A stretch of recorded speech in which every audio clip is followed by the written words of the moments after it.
Listo, ya. ¿Ya?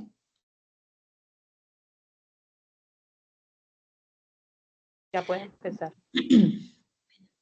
Cordial saludo. En el día de hoy presentaremos la línea de tiempo que abarca los elementos de evolución de la educación inclusiva en Colombia desde 1950 al 2025, realizada por las maestrantes María Fernanda Chicangana, Milice Marulanda Payares y Mariana Marcela Molina. En la década de 1950 a 1959 no hubo leyes inclusivas específicas en este periodo. La educación especial pues funcionaba de manera segregada bajo la Constitución de 1886. Aún no se hablaba de educación inclusiva como tal porque predominaban enfoques de integración limitada o separación, es decir, escuelas especiales aparte. En 1960 y 1969, la Ley 75 de 1968 en Colombia, creado el Instituto Colombiano de Bienestar Familiar para atender a la infancia en riesgo. Todavía primaba la educación especial segregada. Los organismos internacionales promovían la extensión del acceso educativo, pero en la práctica los alumnos con discapacidad eran atendidos mayoritariamente en instituciones paralelas. En 1970 a 1979, en 1976, el Ministerio de Educación de Colombia creó el Programa Nacional de Educación Especial para atender a aquellos estudiantes con discapacidad. El concepto de inclusión se consolidó la institucionalización de la educación especial. En 1970, la escuela regular seguía sin estar preparada para atender a aquellos alumnos con necesidades especiales. La prioridad era crear unidades especializadas. Le doy la palabra a mi compañera. Bueno, en la década de 1980 a 1989, legislación. El decreto 2737 de 1999, el Código Menor en Colombia, reconoce el derecho de todos los niños, incluidos con discapacidad, a recibir una educación adecuada a sus condiciones. El concepto de inclusión comienza a gestarse un cambio, se consolida la idea de integración educativa. El sistema regular empieza lentamente a admitir a algunos estudiantes con discapacidad bajo apoyos especiales. En 1990 a 1999. La Constitución Política de Colombia de 1991, en el artículo 67, define la educación como derecho fundamental y servicio público, garantizando acceso, permanencia y desarrollo integral. La Ley 115 de 1994, Ley General de la Educación, reconoce la diversidad del estudiantado, incluye a personas con limitaciones físicas, sensoriales y psíquicas con capacidades excepcionales y promueve estrategias pedagógicas inclusivas. El concepto de inclusión en esta década, la inclusión se asimiló a una integración y se buscaba incluir alumnos con discapacidad en las escuelas regulares cuando fuera posible. Salamanca en 1994 marcó un hito conceptual al abogar por adoptar las escuelas a la diversidad.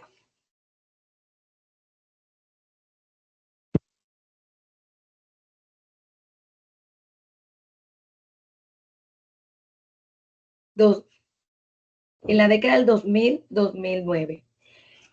Ley 361 de 1997, mecanismo por el cual la integración social de personas con discapacidad.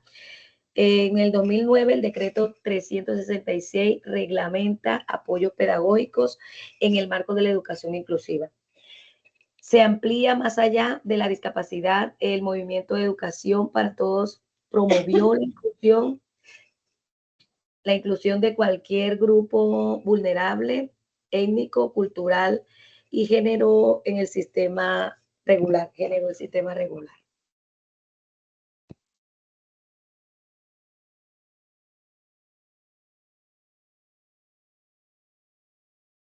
Del 2000 al 2019, la legislación, Ley 1618 de 2013, establece disposiciones para garantizar derechos de personas con discapacidad, incluyendo educación. Decreto 1421 de 2017. Reglamenta la atención educativa de la población con discapacidad en un marco de educación inclusiva. Con respecto al concepto de inclusión, se consolida la visión de la educación inclusiva como un derecho para todos. Se enfatiza el respeto a la diversidad cultural, intelectual y física dentro del aula. El énfasis se desplaza hacia la participación plena de todos los estudiantes. Siguiente diapositiva.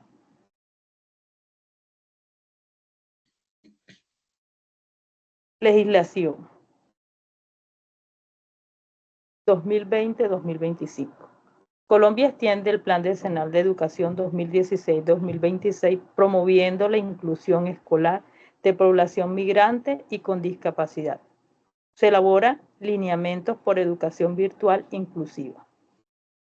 Concepto de inclusión. Se enfatiza la inclusión digital y la atención a la diversidad en entornos remotos. El debate actual reconoce la educación inclusiva no solo como un acceso físico, sino como equidad en tecnologías y en recursos educativos.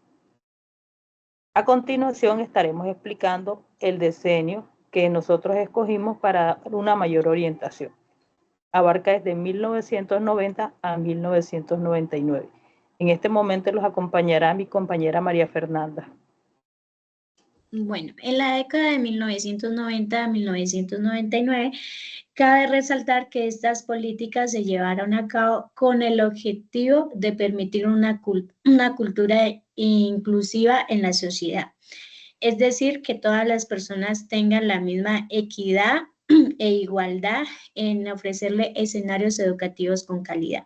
En 1990, dentro de los antecedentes históricos internacionales, se lleva a cabo una conferencia mundial sobre la educación para todos, donde se reconocen los derechos de los niños, niñas, jóvenes y adultos a una educación sin importar sus diferencias, es decir, sin importar su edad, género, religión, condición social o origen étnico, sino que todos los estudiantes deberían tener el derecho de contar con instituciones educativas donde se los valore, donde se los apoye y donde sus necesidades sean atendidas. En 1991, la Constitución Política incluye artículos a la igualdad en su artículo 13, protección a grupos vulnerables en su artículo 47 y reconocimiento a la diversidad étnica en su artículo 7.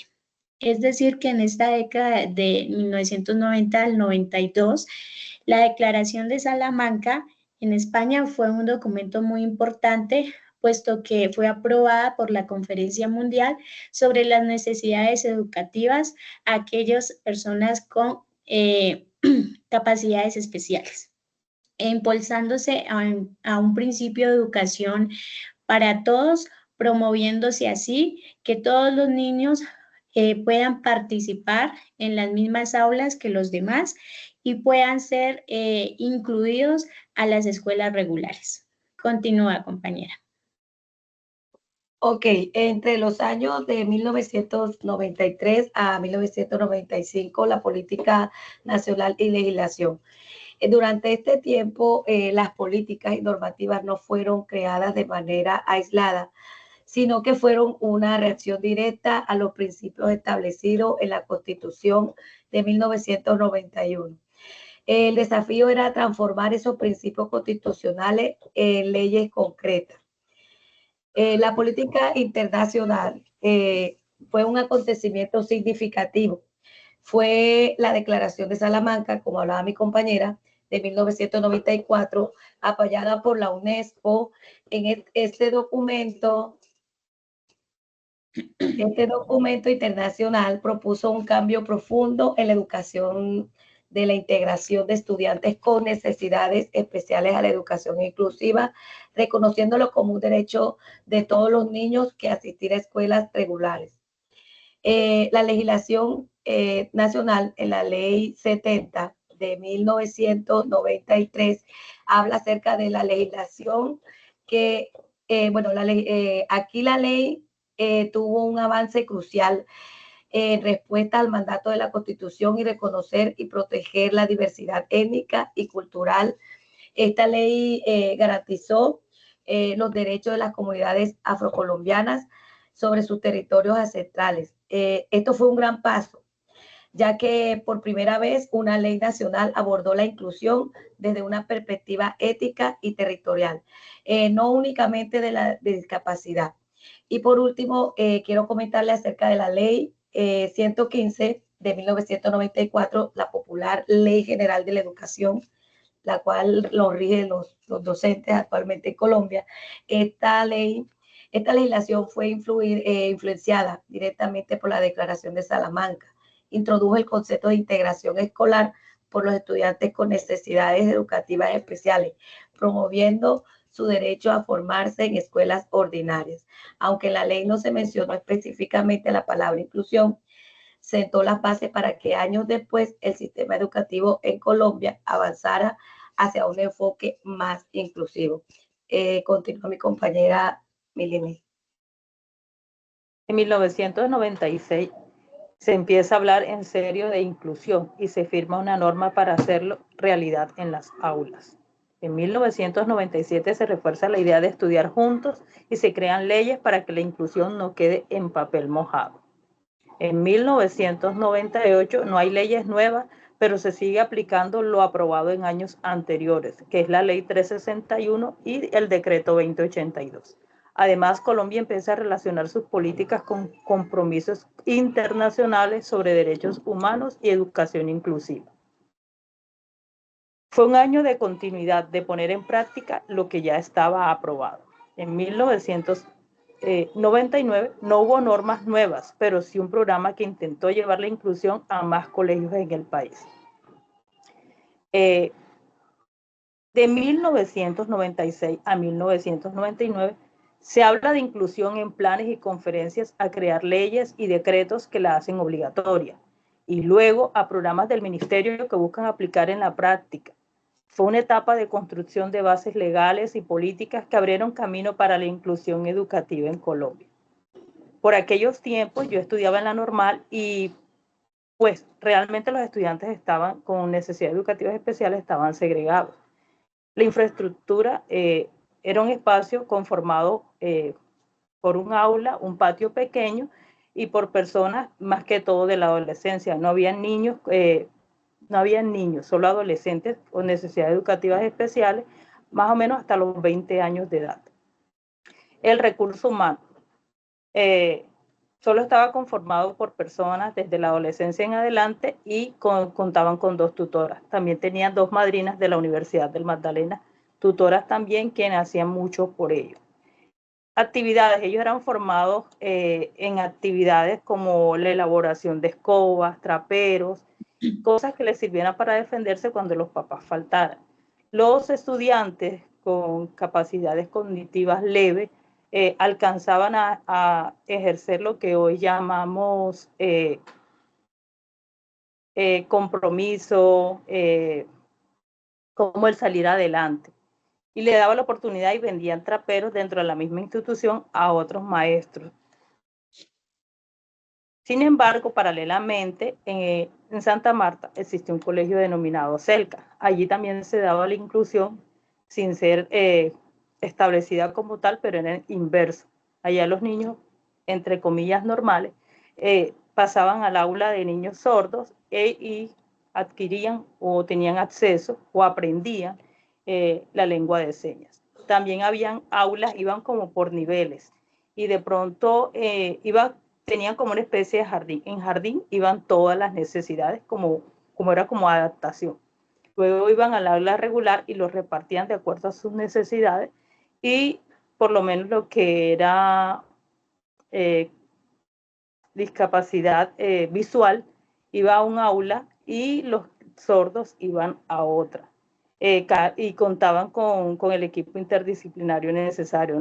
Era una escuela bastante completa. Sin embargo, la jornada de la tarde funcionaba de manera muy distinta. Ya eran personas de más de 40 años o muy adultas y pues habían otros niveles, los profes eran como un poquito más dejados y de pronto había un poquito de agresión entre estudiantes. Funcionaban totalmente distintos.